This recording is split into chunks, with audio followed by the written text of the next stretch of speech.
Kumusta ang mga pakiramdam, 'di ba? Medyo mixed emotion dahil sunod-sunod ang mga pasabog ng nilalabas na di umano'y si David at ang girlfriend niya. Pero at million pero. Oo. Ang nasabing video ay parang may something na hindi ko alam kasi halatang inedit. Tapos yung girl para maugnay lang talaga kay David, 'di ba? Yung girl, yung pag nakaupo yung girl sa lalaki tapos yung lalaki nakatago ang muka. Parang may something, 'di ba? Na parang hindi na parang alam mo yung na fabricated lahat. Hindi ko naman sinasabi na sinungaling sila, hindi ko naman sinasabi na net inventor sila, pero halatang halata sa video na talagang may something. Oo, kahit yung mga Barda leaders, mga leaders natin sa Barda na iba't ibang mga um, fan clubs ay hindi sila naniniwala kasi nga hindi maayos, hindi ang pagkalatag ng video, hindi maayos, hindi maganda, hindi malinaw. Kumbaga, pinapublicate lang talaga nila, talagang ina-associate lang nila dun sa issue ang nasabing video na tapos kinukunan ng stolen shot na si David, na sa Siargao, something like that. Parang hindi ka aya-aya, hindi ko gusto yung mga parang sabi ko, ay may something ito, may something. Yun nga, tsaka parang may tattoo, alam mo yun, yung parang may nakita akong tattoo or something. Pero yung girl, maganda naman yung girl, maganda siya, pero I doubt kung si siya nga yun, di ba? Kasi hindi ko naman siya kilala, hindi naman siya kasi showbiz, hindi naman siya celebrity na talagang sikat na sikat. Kumbaga kaya hindi natin masyado siyang na-acknowledge. Pero, syempre sa dahilan na alam mo yung um, may something na nanggaling sa hindi magandang pagka-edit tapos pinagdikit-dikit. So, makikita mo na parang hindi ka katanggap-tanggap, di ba? So yun doon tayo nag-stick, doon tayo sa hindi sana kinakampiyan natin si David, pero ilatag lang ng gustong magpatunay ang pruweba, yung katotohanan. Ilatag nyo lang dahil ako mismo ang sasaludo sa inyo kung talagang yan nga ay si David at yan nga ang girlfriend ni David. Ilatag nyo ng maayos. Inahamon ko kayo, maglatag kayo ng malinaw, maayos at kapani-paniwalang ebidensya. Hindi yung mga pinapublicate lang, dinudugtong-dugtong lang, ini-edit lang. Tapos yung lalaki na nakaupo silang dalawa nung girl, nakatago ang muka. Ilabas nyo yung tunay na muka ng lalaki para kami ay maniwala.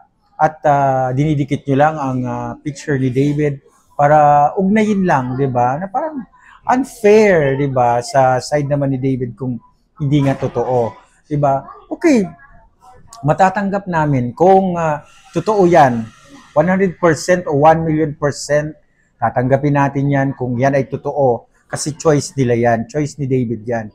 Pero as long as wala pang nakakapaglatag ng malinaw kasi ang nakita ko kanina, nakatago pa yung mukha ng boy. Tapos biglang itinabi ang picture ni David na nakaupo na solo na lang. So, di ba kung totoo 'yon, kung tunay 'yon, hindi patsi-patsi ang pagkagawa, ilatag lang yung tama, ilatag lang yung totoo. Kapag napatunayan na si David ngayon, ako mismo ang pupuri sa inyo, ako mismo ang maglalatag sa inyo na karapat-dapat nga palang paniwalaan. Pero as long as na wala kayong nailalatag na malinaw, maayos na video at patunay, hindi ko kayo sasang-ayunan at this point in time. Dahil marami ang gustong sumira sa Barda, pero yung iba naman talagang umaasa pa rin sa Barda, and alam natin na maraming fan ang Barda at sumusuporta, kaya sinisiraan. So tanggap natin yan, na may bashers, na may detractors, na may gustong buwagin kasi may gustong i-partner, pero hindi tayo papayag sa ganyang sitwasyon, di ba? Tama lang na wag nating i-give up as much as possible ang Barda. Huwag i-give up dahil wala pang pruweba, patunay na malinaw na ebidensya na nag-uugnay kay David at dun sa girl. As long as na wala pa silang pinapakita talaga na video or something na malinaw, malinis at talagang hindi malayo ang kuha, okay, fine. Ako na mismo ang sasaludo sa inyo.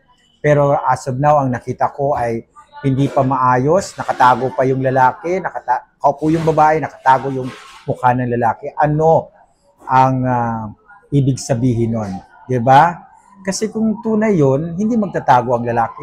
Kung talagang iniladlad na ni David ang girlfriend niya sa publiko, hindi sila magtatago, diba? Knowing na ang Siargao ay maraming mga lokal na makakakilala sa kanila at hindi sila makakaligtas. Pero as long as na walang malinaw, walang maayos na video at hindi tagpi-tagpi ang pagka-edit, hindi pa ako muna sasaludo sa mga yan. Pero tayong mga nandito sa Barda, yung mga followers ng Barda, lalo na yung mga die-hard fan talaga, ayan, kayo ay ini-encourage ko na wag basta-bastang maniniwala sa mga issue at suportahan pa rin natin ang project ni David at ni Barbie, ang ating Barda. Ayan. So, pero wag kayong mag-alala dahil sa 24, wag talagang hindi pwedeng sagutin ni David. Hindi pwedeng sagutin ni David ang issue na yan dahil siya ang involved sa issue. So, kailangan sagutin niya, ayusin niya, dahil lahat ng itatanong ko at lahat ng itatanong namin ay kailangan sagutin niya. Di ba? Huwag smile-smile. Ayoko ng smile-smile na sagot. Di ba? David, totoo ba yung babae doon sa Siargao na inuugnay sa'yo? Ayoko nang isasagot ni David. Ganon. Ayoko nang ganon. Talagang kukumprontahin natin siya, di ba? Hindi naman kukumprontahin, kumbaga i-confirm lang natin sa kanya, di ba? Para once and for all, malinawan natin ang katotohanan na naglilink sa kanya dun sa girl. So, kalma lang tayo ha, baby, kalma. Kasi wala tayong pruweba na maayos, maganda, maliwanag, at hindi putol-putol, at hindi edited, di ba?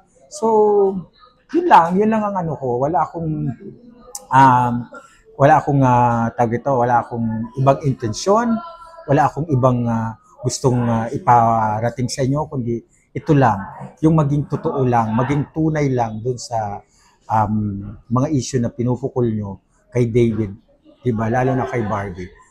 Natigil na yung holding hands issue. O, dito naman kayo nag-focus sa kay David dun sa girlfriend, sa mystery girl, 'di ba?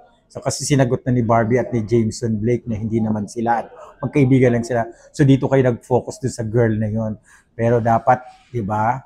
Maging mapamatsyag tayo, maging 'di ba? Maging wise tayo, 'di ba? Hindi tayo basta-basta maniniwala sa fabricated na video, edited, mga na hindi naman talaga sufficient na evidence na pwede natin paniwalaan. So kung ako sa inyo, yan, masid lang kayo kung totoo ba yan na nire-report nila o hindi. Kasi as long as na totoo may sinasabi na may patunay na sila na ito nga si David. Siyempre sasaluduhan ko kayo kasi kayo ang nakakuha ng issue na yan. Pero as long as na hindi kayo nakakapagbigay ng maliwanag, ng maayos, at hindi cut, di ba? Inedit na video, ay hindi tayo maniniwala dyan. At wag natin paniniwalaan yung mga kanitong issue. So, mga kabarda. Huwag niyong kalimutan mag-subscribe sa aking YouTube channel. At sa mga pwede rin kayo